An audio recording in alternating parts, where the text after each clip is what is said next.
Hello, my beautiful people. Thank you for joining me today. If you're watching this on Instagram, please go over to my YouTube channel. It's Elicia Clegg for both part 1 and part 2 of Terrace Ghost Town. Part 1 was a quasi failure and part 2 was a complete failure.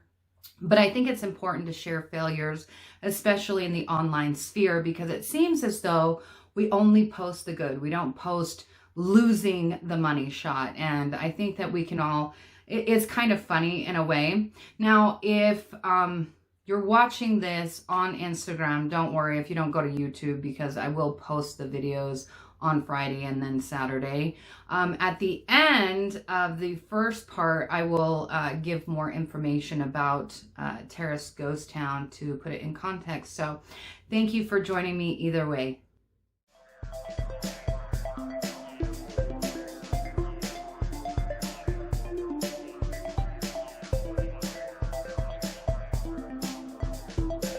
Okay guys, so we're in northwest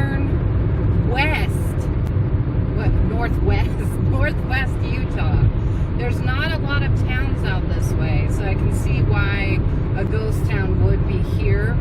But it's kind of fascinating just to see that just getting off I-15 in Utah, there's nothing. If you drive along I-15, town, but you just get off I-15 and nothing. So we're still far away. All right. We may have to abort. I don't know. We almost got in a car wreck just now, so we're off the side of the road. It's fog. It's limited visibility, and this truck almost ran us off the road because he couldn't see us. So I don't know.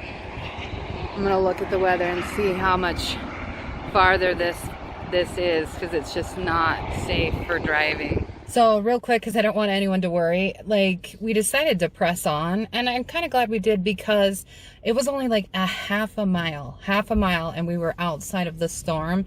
And looking around, it looks like we won't have to pass back through it on our way back. So we are pressing forward. We are going to get to this ghost town. Okay, so we're about 5 miles away.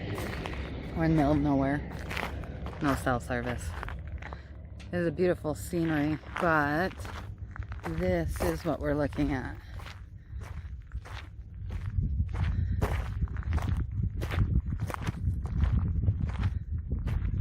Right there. 5 miles of this road.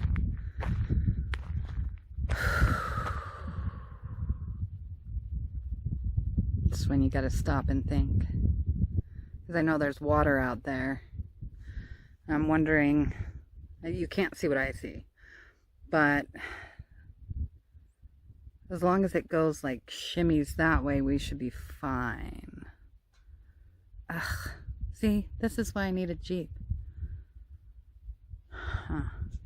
All right. Three miles? I think we're about 3 miles out. So far, so good.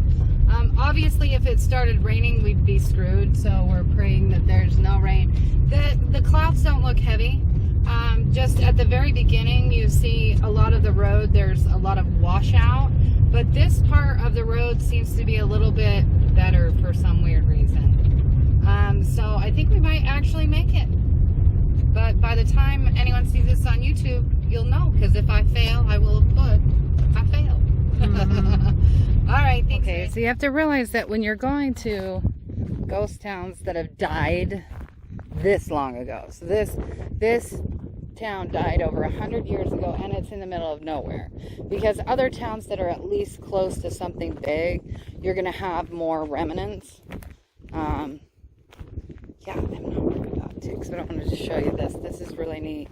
It's been blocked off here, but this is just an old bridge, and it's still kind of intact. I mean, you wouldn't want to drive on it, obviously, but look at that. Isn't that cool? Just knowing that it's that old. I mean, it's young because we're, but this is the Wild West, the beating sun, where the water ravages and stuff. I wanted to show you guys because the sand is really soft in this area. So I can't, do you see how it just dents in? That's dangerous and probably not the best place to build. So basically, if you come out here to see, I mean, they are trying to find artifacts from the Chinese American population that was segregated out here. But I wanted to show you this because this is going to be your best thing to look at here in this ghost town. There's no real structures. There's trestles everywhere, but this old remnants, could you imagine? Look at that. You're on a train and you're traveling. Oh, it looks like a nest. Oh, and then of course you have to worry about snakes. Look at the snakes. Come up here. Oh, as I fall. Oh gosh, I'm not wearing the right pair of shoes. There you go. Look at that. If there was a city with thousands of people, it's long gone. So that would have been the road in. This is the train tracks. Going out that way. It's just so bizarre how back then they would just rise and fall. Okay, so we have hit a place where our car cannot go. And all the Jeep and truck people are laughing at me. Going, what's that? That's nothing. No, dudes, this is like, I can't risk it. I'd probably bottom out right there. So we're hoping for no rain and no snakes. What else is out here? Cows. A mad cow. Mad cow. We're going to reach up to the top of the thing. I think we actually already passed most of the ghost town. Yeah, see what I'm talking about? This is why. Yeah. This is why if it rains, you'd be screwed because it just wipes you out. Let's just get to the top of the... Oh. Ew. It was a grasshopper. Yeah, no, this is 4-wheel drive. Yeah, we're going to go back to look at the remnants. I think where the coordinates were taking us was to the cemetery. Yeah. But we don't need to go there. Oh, yeah, look at that. There's no way. Yeah. If those clouds get any heavier, we're going to have to turn around. There's nothing. This is why the town shut down.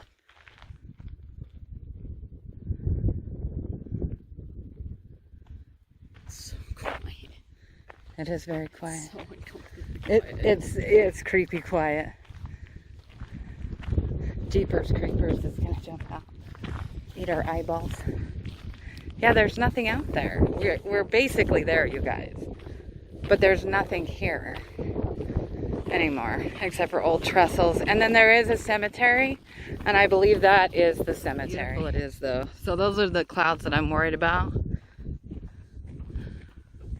They're rolling up under the other clouds. It's creepy. You feel this hollow emptiness, like as if the whole world has gone silent, like you're in a horror movie. And there's this unsettling feeling of isolation. This is probably why the town died.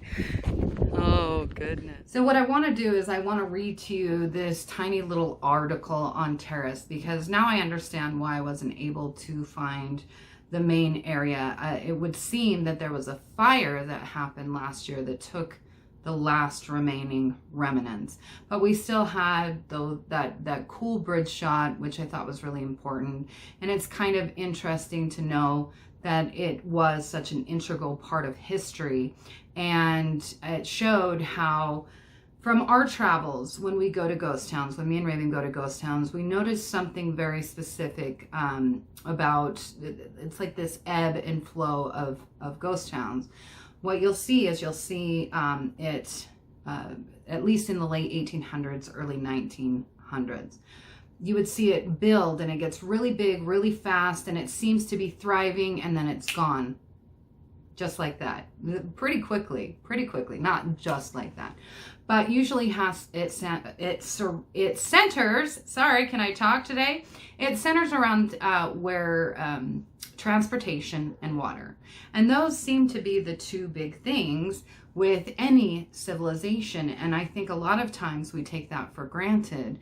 A lot of poverty in the world isn't because we don't have food to give to them, is that we have no way of transporting it to them, especially in war-torn areas. So that's always been a struggle throughout human history. Now, this location, I know that it was probably recommended to me because there was this big history of this town where they found artifacts, in particular Chinese American artifacts from back then. And because of the high segregation during the building of the Transcontinental Railroad, the Chinese people that are Americans, I would just like to call them Americans, but Chinese Americans, their ancestors helped build it, and so it gives them a little bit of a piece of their special history. So it's really important. Now, real quick facts. It says the town was formed in 1869 at about the same time that the Transcontinental Railroad was completed. It served as a key railroad maintenance town north of Great Salt Lake and had about 500 residents at its peak, as well as 2 hotels, 5 saloons, and many other businesses. Now, that number is disputed, and the reason for it is in a lot of census data back then, when they were taking censuses, sometimes they would not include anyone but European descendants, and I think sometimes they would exclude Italians, I'm sorry, Irish as well.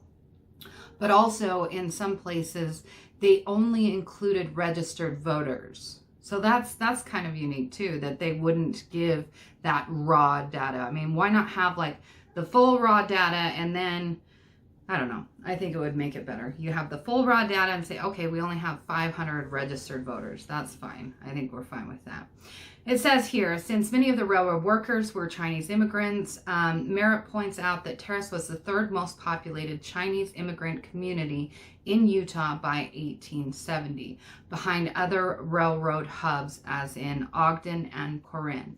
And what we can do at some point, and we would have to be respectful, I can take you to the Ogden Cemetery because there is a huge burial area of the Chinese community.